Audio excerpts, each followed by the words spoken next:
Well, I started driving the bus to go take it to get new tires installed, and 2 miles away from my house, the bus stopped running. It would crank but not turn on.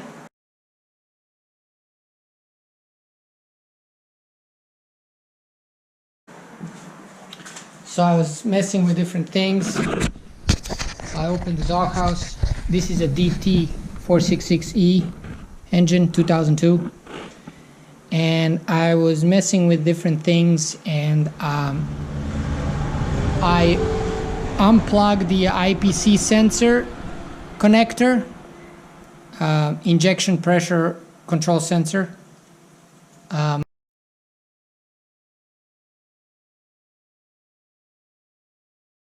Then I went to the IPR, which is injection pressure regulator, and that thing is hidden all the way down here. It took me a while to find it. Can't see it, it's dark.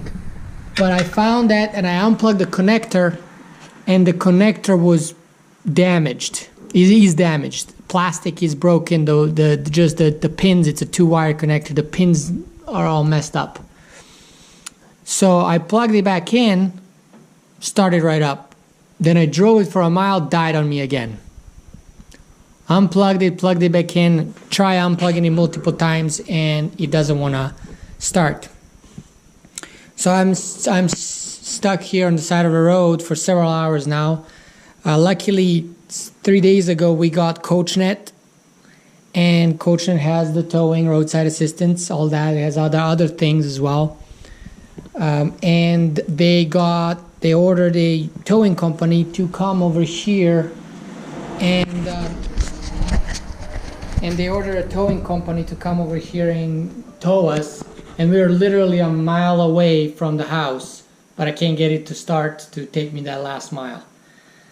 So I've been waiting for the towing company to come. They're busy, and also in the meantime, I found at O'Reilly's the connector, and my wife is driving the car to O'Reilly's now to pick up the connector. She might beat the towing company here, and then I can replace that connector and then see if it works or not. You know, I'll have to splice it and cut the wires, but I'll figure it out. I'll rig it just enough to take me home, unless the tow truck people come before that. And I hope that's all it is. I hope the IPR itself is not faulty, or I hope that I didn't damage the pins on the IPR from all those times that I was plugging it and unplugging it. So we'll see. We'll try the connector first, and then if it doesn't work, then the IPR, I'll replace that. So I just spoke to CoachNet, and they call me every 25-30 minutes to check up on me.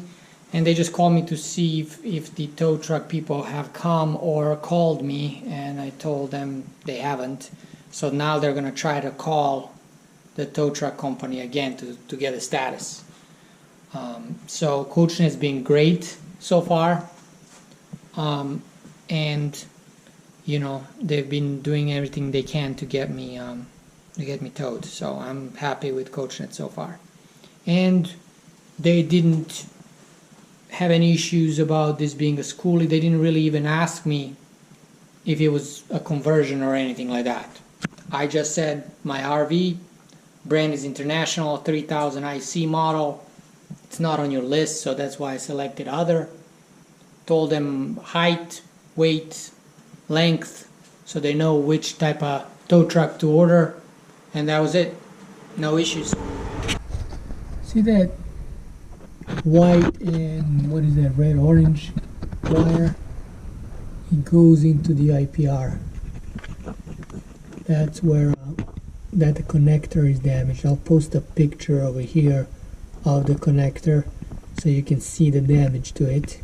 And it actually has a wire clip that attaches it to the IPR, and you pull that clip off, and then you can take the connector out. So I'm going to replace that connector first and see what happens. My wife brought me the connector. It's Dorman brand, Dorman 645-1001. Right there. 645-1001. And it's not even advertised as the connector for IPR. It was just under connectors, and I saw that it looks like the one on the IPR. And it also comes with these two connectors, so I'm gonna go ahead and try to put it in the IPR, see if it will fit. Alright, I installed the new IPR connector. I kind of rigged it when I'm connecting to the wires, but that should be enough to take me back home. Oh, I don't even know if that's gonna work, so let's give it a try now. Aha! It worked! Yes! Woo!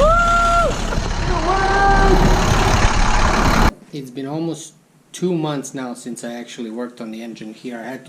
We had to leave it and go back to Raleigh. So now we're back for Thanksgiving.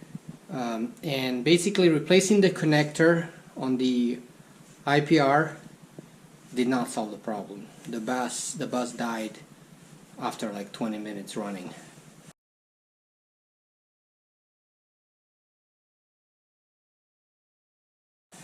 So I was talking to a mechanic, and he said that could be that the IPR itself, the seals and the gaskets in it they start to leak, and when the engine is cold it's tight enough so it doesn't leak, but when it warms up after 20 minutes or so it starts leaking, and that's why the bus loses pressure and dies.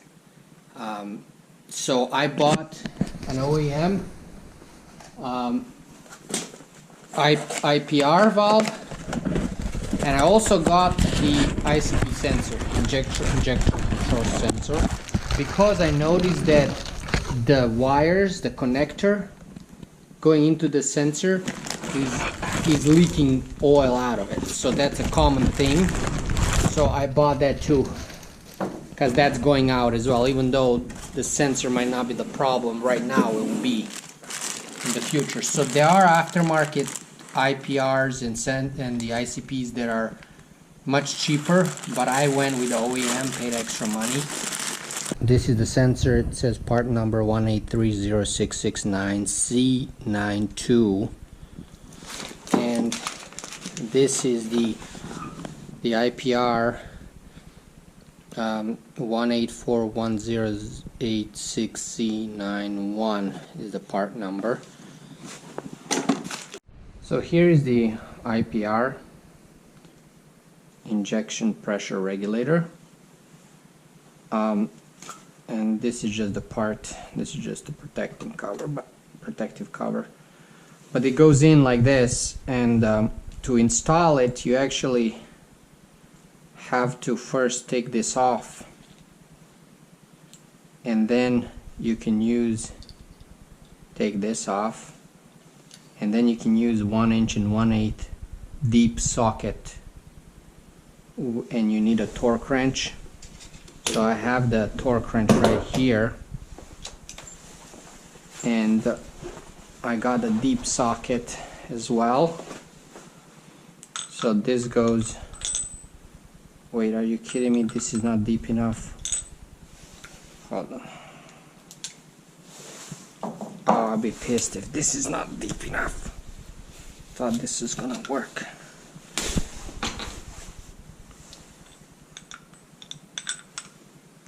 Oh my god, this is not deep enough. Oh. So this deep socket made by Crescent is like a 1/4 inch too short, not deep enough in here. It's hitting the hole in there when I try to do it on the IPR valve. So I did some research, and it looks like AutoZone has 29mm axle nuts that should fit on it, and 29mm is equivalent of 1 inch and 1/8. So I'm gonna go drive for 45 minutes to the nearest AutoZone and get that. I'm gonna bring the IPR valve and make sure it fits there. I've had this socket for like almost 2 months, and it never occurred to me to go and get the IPR and try to put it on to see if it fits. So now I'm gonna have to waste so much time going picking up the deeper socket. All right, I am back from AutoZone, and I was able to find both sockets for the ICP sensor and the IPR. For the IPR, I bought a 29 millimeter axle nut, and then for the ICP sensor, I got 1 inch and 1/16, just a deeper socket, and that will fit. I tested it out already, so I'm happy. Part number for the ICP sensor is Duralast 50-289, and for IPR it's OEM Tools 25151. Now I gotta take the ECM off to have better access to the IPR. The ICP sensor is better. It's like somewhere over here, easier to access. But IPR is harder. Okay, so I'm gonna take the ECM off. It uses 10 millimeter socket.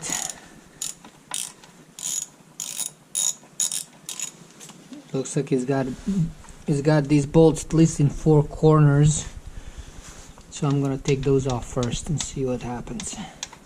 Okay, I was able to take the ECM off. I disconnected this connector from right there on the engine, so I can take it out. I had to wiggle it out a little bit, it was tight.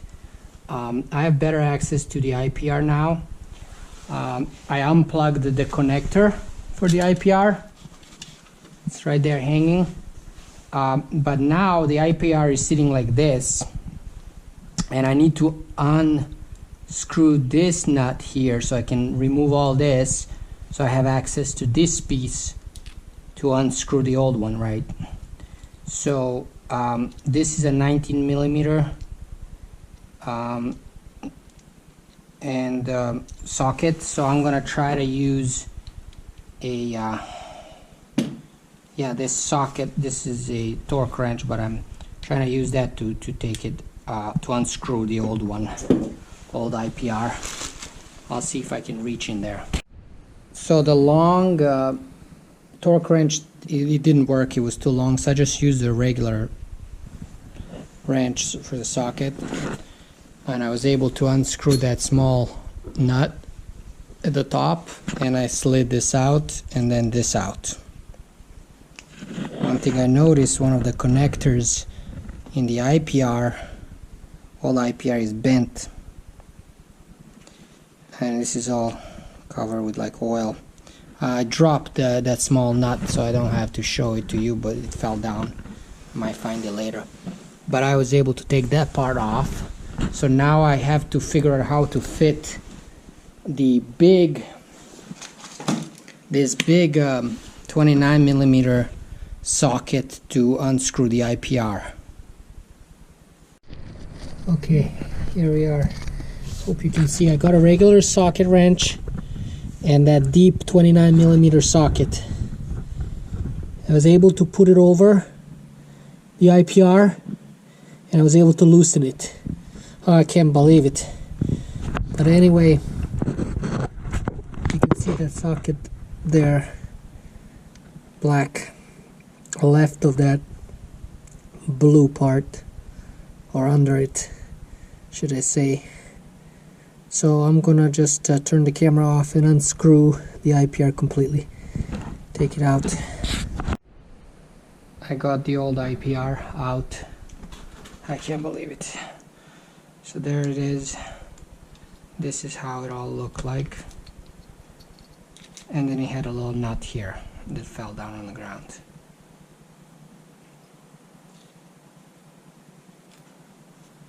Okay.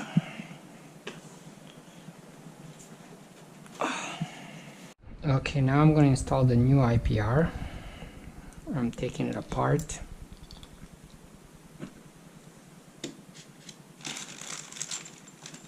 Okay.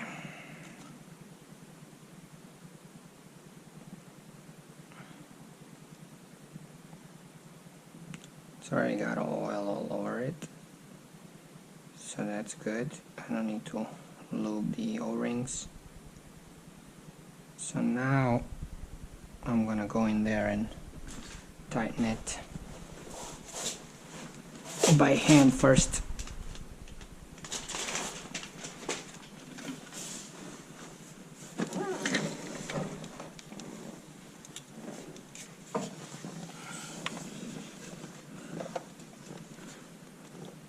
Oh, it's so ridiculously inaccessible.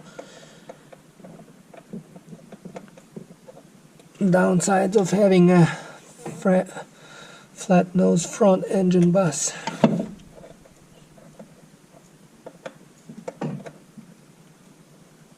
No. Oh crap, it fell down somewhere. Are you kidding me? I was able to retrieve the IPR, put it in place, and now I'm using the socket wrench to screw it back in. Very little clearance here.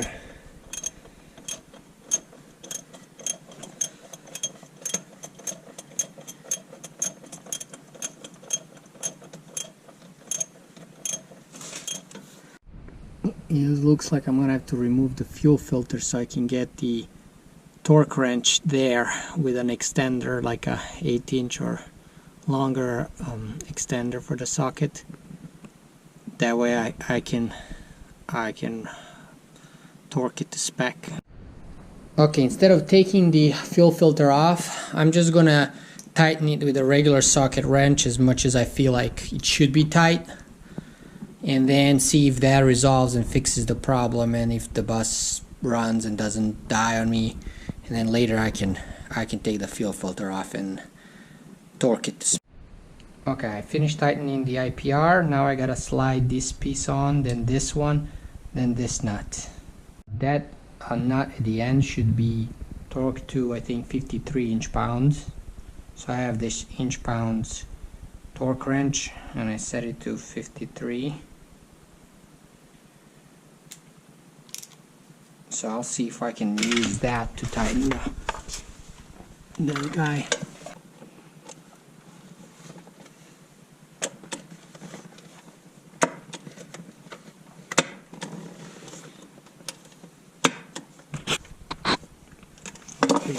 It's clicking.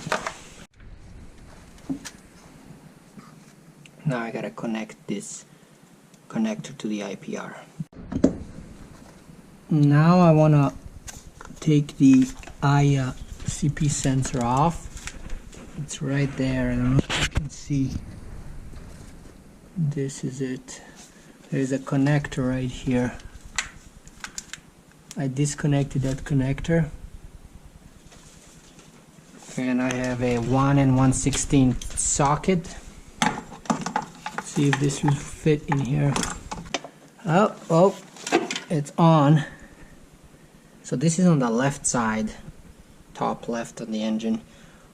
My just right of the ECM when you're looking at the engine. Your ECM might be at a different location though. So this is basically right above the fuel filter. That's where the ICP sensor is. Okay, there we go.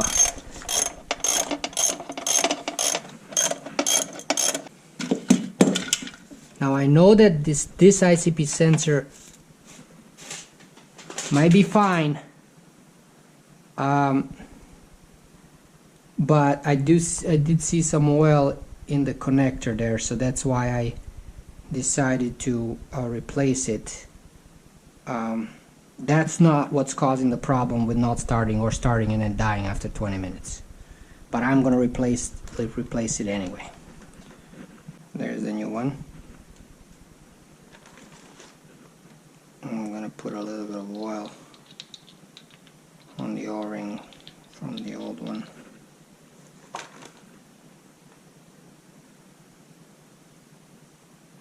Okay. This sensor should be tightened with 15 to 22 inch-pounds of torque. So I'm gonna switch to my inch-pounds torque wrench.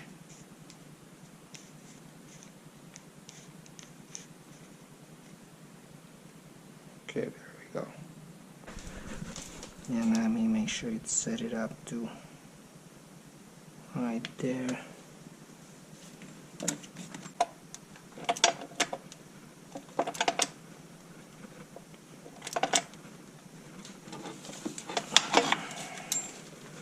It didn't click. It should click 20 inch-pounds is what I set it for. So why is it not clicking?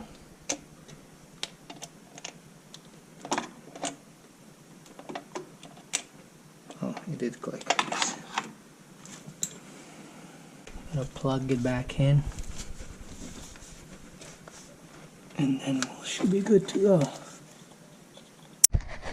I have yet to put back the ECM, but I'm gonna try to turn the bus on.